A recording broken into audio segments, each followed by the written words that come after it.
Well, 1 in 3 Australians will be looking for a new job or career this year, according to a recent survey from LinkedIn. And after a year of lockdowns and reviewing their lives, many people will also be seeking a new relationship in 2021. Competition on both fronts will be tougher than ever, so it's essential to stand out amongst the crowd. But how can you do that well? Sue Parker is a LinkedIn careers and personal branding expert and believes the same elements of success apply in finding love or a job. Sue joins me live now. Hi, Sue. Hello, Alana. Good morning. Happy Friday. And back to you. Look, tell us a little bit about this, because I think a lot of people are sitting there thinking this is the year for a reset. Talk to us a little bit about the concept of personal branding and why that's important. Absolutely. And first of all, you're absolutely right. 2020 changed so many people's thoughts and ideals and what they were wanting to achieve and how they were going to navigate the next part of their life, whether it be a new job, new career, or new relationship. So personal branding is essentially the same elements of your who, what, where, why, what your values are, what your goals are, whether they be around romance or around a career, what brings you joy and meaning. And it's the same elements. And at the end of all that, it's then what your who, what, where, why, values, goals, and joy is, and how then that's communicated and perceived. So, what about the elements? You're saying the same elements apply for love or jobs. What are they and why? Why are they aligned? Yeah, because look, in the internet age, I mean, this wouldn't be the same, would be having this conversation, say, 25 years ago. And having met my own third husband online, I'm pretty clear about it. It's about having reflection, having a reality check, having creativity, and having courage and being brave. And whether you're looking for a new job, pivoting your business, or as I said, looking for a romance or a date, the same elements apply. You've really got to understand who the hell are you, what makes me tick, do a self-assessment on yourself and have a reality check around that, because you can't be everything to everybody. And if you're 5 foot tall, don't pretend you're 6 foot tall. If you're 80, don't pretend you're 20. And if you're a new graduate out of university, don't pretend you've got 10 years experience under your belt.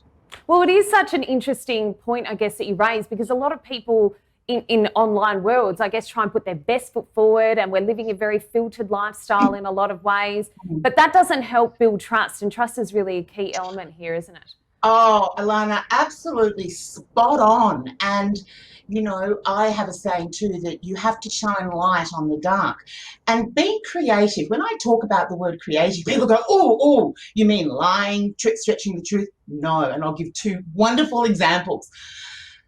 On LinkedIn, for example, how many profiles say they are self-motivated, results-orientated professionals who care about their customers?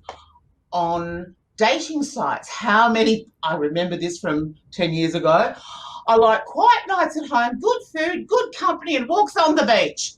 Boring, cliched, everyone sounds the same.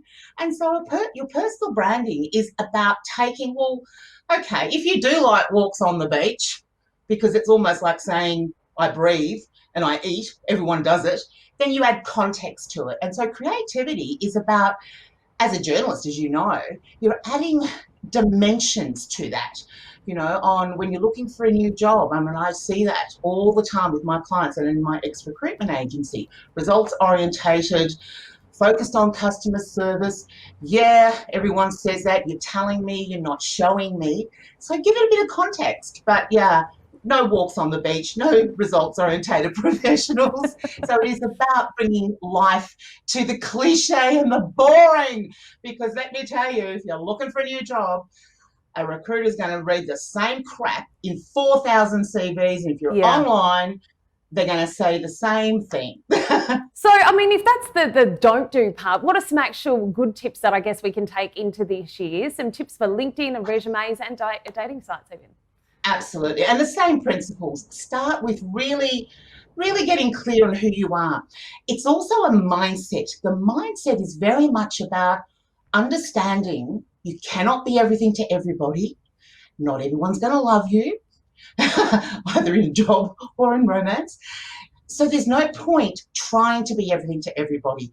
So my biggest tip is getting really clear and communicating your truth and having courage to do that.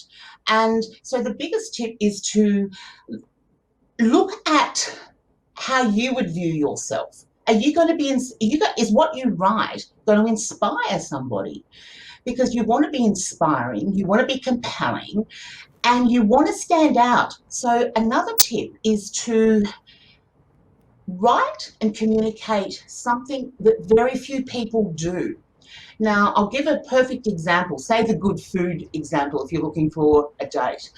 You know, everyone says that. Now, then you add some context. So expand a little bit more on your baseline, whether it be on your LinkedIn, on your CV, because people want to see in you the solutions that they're looking for or the hope that they're looking for. So it's kind of, you know, putting yourself in their shoes as well. But the biggest tip is don't sound and look like every other Tom, Dick, Mary, Harry, Joanne. Oh, definitely. You know, I think definitely leaning into what makes us all unique is such a fantastic tip. Sue Parker, always a wealth of knowledge on these topics. Thanks for joining us here on the program. Appreciate you. Happy Friday. Thanks, Alana. Bye-bye.